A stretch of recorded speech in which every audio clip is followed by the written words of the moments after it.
Pada tutorial kali ini masih membahas dengan perulangan pada bahasa C. Terlihat di layar ada code singkat untuk mencetak 10 bilangan ganjil pertama.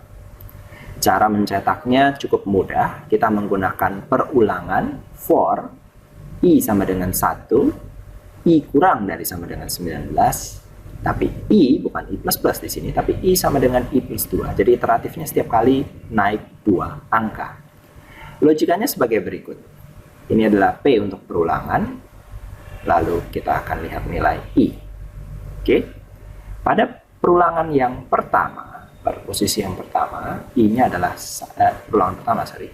I-nya adalah 1. Setelah tercetak 1, kembali lagi berulang I plus 2. Sehingga di sini perulangan kedua, I-nya adalah 3. Pada perulangan ketiga, I-nya adalah 5. Pada perulangan keempat, I-nya adalah 7. Dan seterusnya, sesuai yang dibutuhkan hingga nilai I tidak memenuhi lagi syarat di sini. Jika I-nya sudah lebih besar dari 19, maka perulangannya akan berhenti. Itu cara kerjanya. Mari kita lihat in action. Tercetak di sini 10 bilangan ganjil pertama.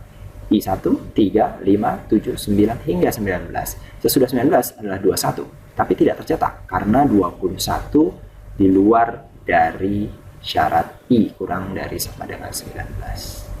Spasi yang muncul dihasilkan karena kita mencetak dengan bentuk persen 4I, sehingga jumlah digit yang disiapkan adalah 4. Karena tidak ada digit angka sebanyak lebih dari 2, dalam hal ini lebih digitnya itu menjadi spasi, menjadi jarak.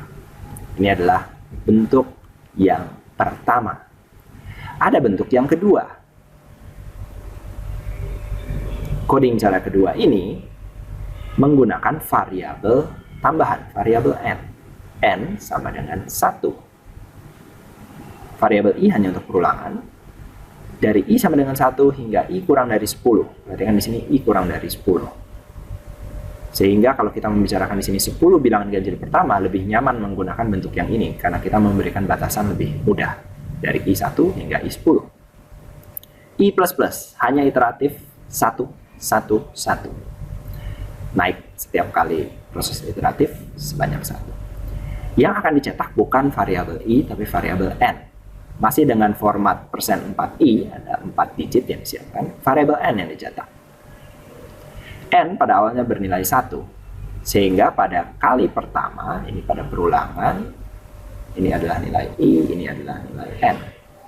Pada kali pertama, nilai i adalah 1, nilai n masih 1, tapi pada akhirnya n sama dengan n plus 2, sehingga sebelum masuk ke perulangan berikutnya, nilai n sudah ditambahkan 2, n menjadi 3.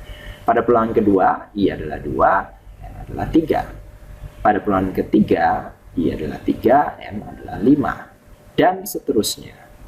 Hingga pada perulangan ke-10, I masih bernilai 10, dan N-nya masih bernilai 19. N sudah bernilai 19. Pada perulangan berikutnya lagi, mau ke 11, I-nya sudah bernilai 11, sehingga 11 tidak memenuhi syarat ini. N tidak lagi dicetak. Begitu cara kerjanya. Itu bentuk pertama dan bentuk kedua. Kita bahas bentuk berikutnya pada tutorial berikutnya. Terima kasih.